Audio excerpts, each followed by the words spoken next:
Si God the Father is Jesus Christ at the same time. That's the mistake of a religion. Jesus is God the Father. Isa ito sa malaking pasabog ni former President Duterte nung sabihin niya, mga sangkay, na si Jesus at ang Ama na sinasambang Diyos ay iisa. Ngunit ano nga ba ang sinasabi ng salita ng Diyos? Totoo ba na si Jesus Christ at ang Ama o ang Diyos ay iisa lamang?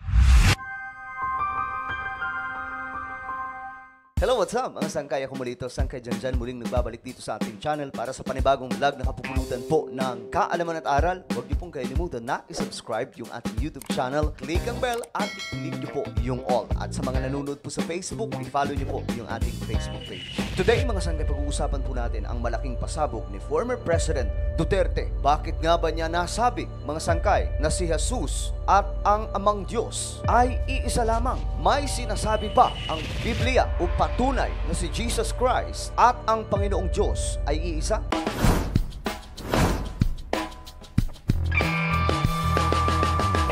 Sa ating vlog ngayon, mga sangkay, ay walang kinalaman ang anumang awayan ng politika. Wala pong kinalaman, mga sangkay, ang kung anumang estado ng politika sa ating bansa. Pag-uusapan lamang po natin dito, mga sangkay, ang tungkol sa sinabi ni former President Duterte na si Jesus Christ at ang Diyos ay iisa lamang. At hindi mo raw pwedeng i-separate ito. Nung si PRRD o si former President Duterte ay namumuno po sa ating bansa, nung siya pa po ay isang Pangulo ng Pilipinas, isa sa mga statement niya dito, mga sangkay, na gumulat sa buong bansa ay nung sabihin niya, mga sangkay, ng harap-harapan sa entablado na mayroon lamang pong iisang Diyos. Na ayon po sa kanya, mga sangkay, hindi pwedeng i-divide ang Diyos sa tatlo. Isa kasi sa matunog na doktrina, mga sangkay, ay ang Trinity Doctrine. Ang doktrinang ito, mga sangkay, ay ipinapakita na mayroong tatlong persona na nasa Biblia.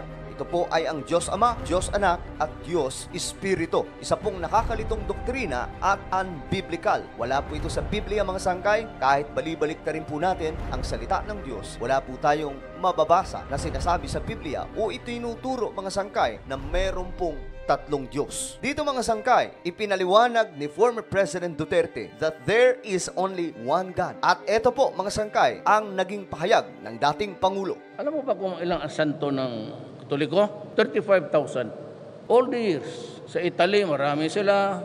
Ang Pilipino, mayroon rin. Magdasal ka na sa isang Diyos, magdasal ka ba dito sa mga santong iba? Isa lang ang Diyos. There's only one God. Period. You cannot divide God into three. That's silly.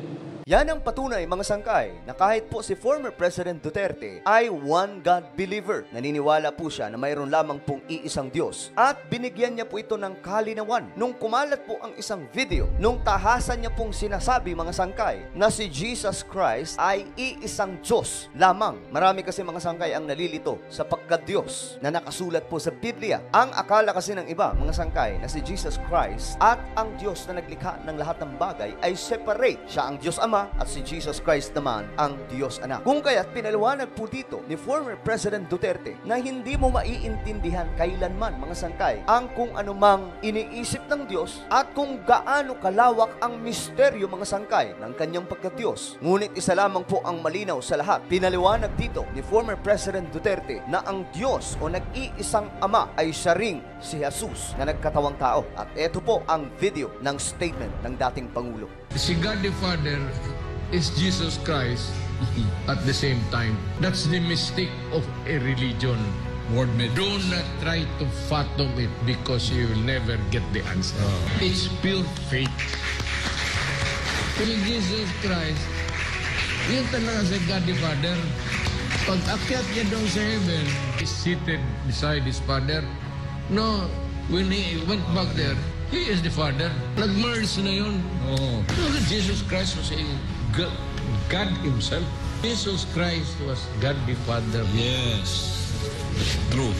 Ang pananampalataya po ng mga Kristiyano ay nagmula po, mga sangkay, sa paniniwala rin ng mga Hudyo o ng Israel. Sila po ang nauna, mga sangkay, na tinawag ng ating Panginoon, lahi mula kay Abraham. Ang mga Israelita, mga sangkay, ay naniniwala lamang po na mayroong iisang Diyos. Yan ang katotohanan, mga sangkay, na hindi po natin pwedeng baliwalain dahil nga po ang pananampalataya ng mga Kristiyano, mga sangkay, ay nadugtong lamang mula po sa pananampalataya at paniniwala ng mga Israelita na mayroon pong nag-iisang Diyos na naglikha ng buong universe. Sa Israel, mga sangkay, simula pa po noong kanilang mga ninuno, tinuturo na po sa mga bata, mga sangkay, na mayroon lamang pong iisang Diyos. Kung kaya't, mga sangkay, sinasabi po sa Deuteronomy chapter 6 verse 4, "Hear, O Israel, the Lord our God, the Lord is one." Nag-iisa lang daw po talaga ang Diyos at dapat pakinggan ito ng Israel. Hanggang ngayon, mga sangkay, ang katuruan na ito ay nagpapatuloy sapagkat ito po talaga ang kanilang paniniwala na nasusulat po sa Biblia. Napakaraming passage, mga sangkay, sa salita ng Diyos na talagang nagpapaliwanag na mayroong iisang Panginoong Diyos lamang na naglikha ng lahat ng bagay. Kagaya na lamang po sa Book of Isaiah chapter 46 verse 9. "Remember the former things, those of long ago. I am God, and there is no other. I am God, and there is none like me." Wala na daw pong Diyos maliban sa Kanya. Wala daw pong katulad na Diyos maliban, mga sangkay, sa Kanya. So na-build up na po natin, mga sangkay, na mayroon nga pong iisang Diyos lamang. Ito mga nabanggit natin, mga sangkay, na passage ay ilan lamang sa napakaraming mga bersikulo sa Biblia na nagpapaliwanag po na mayroon lamang pong iisang Diyos. So kung mayroong iisang Diyos, sino si Jesus Christ? Sa Isaiah chapter 9 verse 6, mula po sa Old Testament, mga sangkay, nagkaroon po ng isang propesiya na mayroon pong isisilang na bata at ang batang ito, mga sangkay, magdadala ng kaligtasan sa lahat. Subalit, mga sangkay, anong sinasabi sa Isaiah chapter 9 verse 6? Ayon po dito, "For unto us a child is born, unto us a son is given, and the government shall be upon his shoulder, and his name shall be called Wonderful, Counselor, the Mighty God, the Everlasting Father, the Prince of Peace." Pambihirang description, mga sangkay, ang ibinigay sa batang ito na isisilang bilang tagapagligtas. Nabanggit po dito, mga sangkay, ang Wonderful Counselor at yung Mighty God. Tandaan po natin, sinasabi po sa Biblia, mga sangkay, na mayroon lamang pong iisang Diyos. Yan din po ang itinuturo sa Israel. At ayon po sa Isaiah chapter 9, ang batang ito ay tatawaging Dakilang Diyos at Walang Hanggang Ama. Ang Ama na tinutukoy, mga sangkay, ay walang iba kundi ang nag-iisang Diyos lamang. The Mighty God, the Everlasting Father, the Prince of Peace. Ito po, mga sangkay, ang identity ni Jesus Christ na tinutukoy sa propesiya na ito. Talagang hindi po natin maaarok, mga sangkay, ang kailaliman ng kaisipan ng ating Panginoong Diyos. At ganito po niya iniligtas ang tao. Siya po ay nagkatawang tao, mga sangkay, para isalba lamang ikaw at ako. At eto na po, mga sangkay, sa katanungan na kung sino itong si Jesus Christ, para sa kalinawan ng lahat. Ayon po sa 1 Timothy chapter 3 verse 16,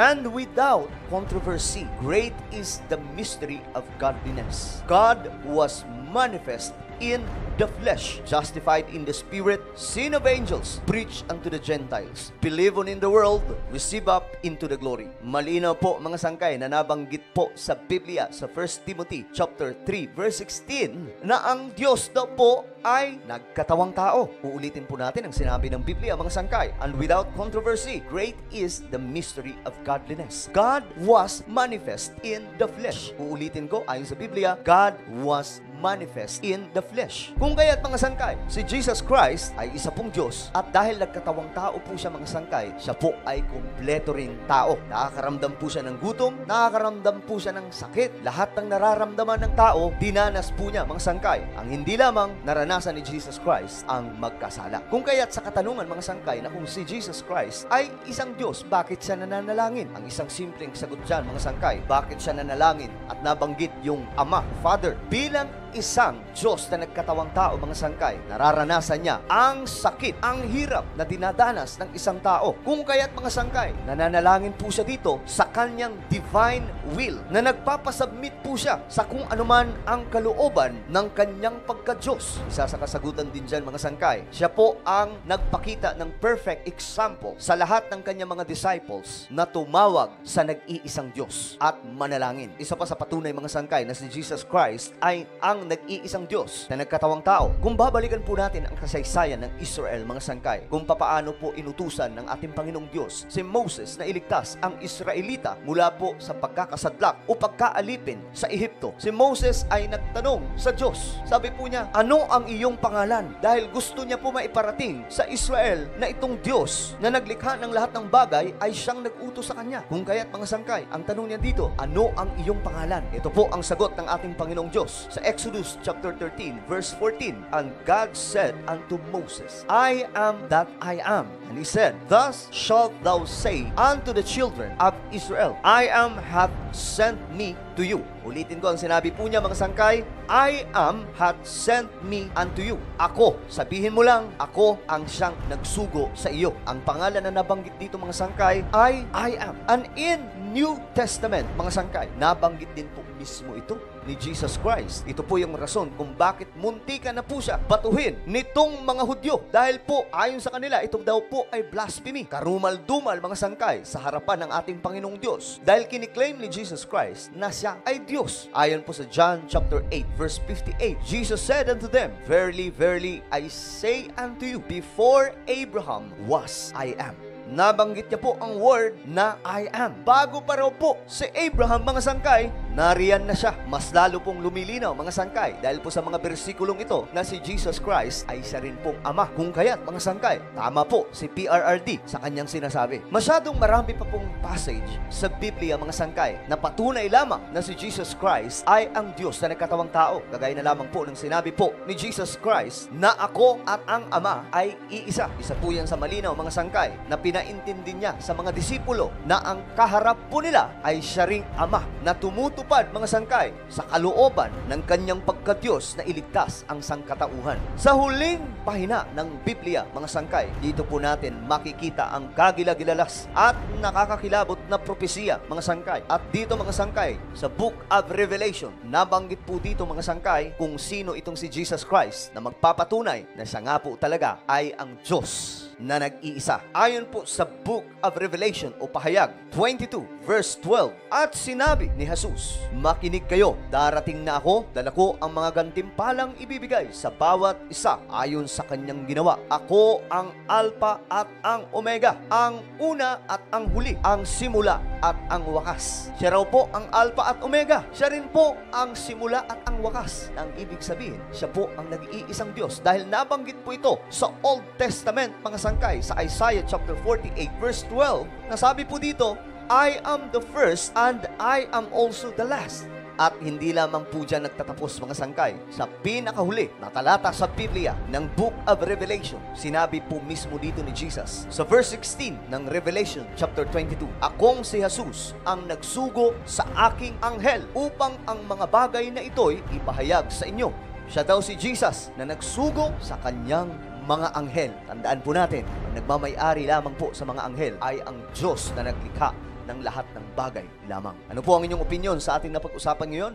Just comment down below. Huwag niyo pong kailimutan na isubscribe ang ating YouTube channel, i-click ang bell at i-click niyo po yung all.